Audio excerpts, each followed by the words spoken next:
2024 সালের 5ই আগস্ট যেভাবে খুনি হাসিনাকে দেশ ছেড়ে পালাতে হয়েছিল, আপনাদেরকে দেশ থেকে পালানোর সুযোগ আমরা দিব না। পরবর্তীতে সেটি আমরা যখন জানতে পারি, আমরা আবারও তাদের উপর চাপ প্রয়োগ করি। ততক্ষণে 4 ঘন্টা পেরিয়ে গিয়েছে।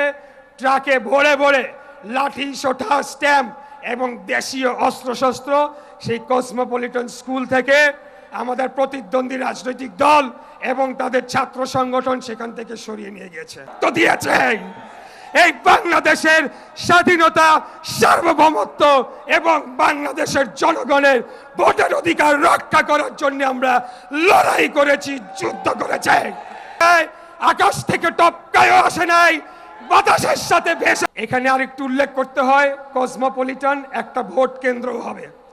তো আমি আপনাদের মাধ্যমে বাংলাদেশের সকল পর্যায়ে প্রশাসনের উদ্দেশ্যে বলতে চাই, বেশ কিছুদিন যাবৎ আমরা সেখান থেকে তথ্য পাচ্ছিলাম যে সেখানে বিপুল পরিমাণ লাঠি, সোঁটা এবং সম্ভবত আগ্নেয়াস্ত্র মজুত করা হয়েছিল। আমরা সেটা বারবার সূত্রাপুর থানাকে জানাই, তারা কোনো কার্যকর পদক্ষেপ নেয় না। সর্বশেষে আমি সূত্রাপুর থানার ভারপ্রাপ্ত কর্মকর্তার সাথে কথা বলি। তিনি আমাকে আশ্বস্ত করেন তিনি এটা দেখবেন।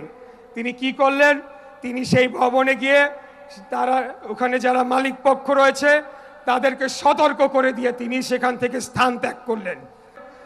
যার মালিকানাধীন আমাদের প্রতিদ্বন্দ্বী রাজনৈতিক দল, সেখানে তারা একটা আখড়া বানিয়েছে।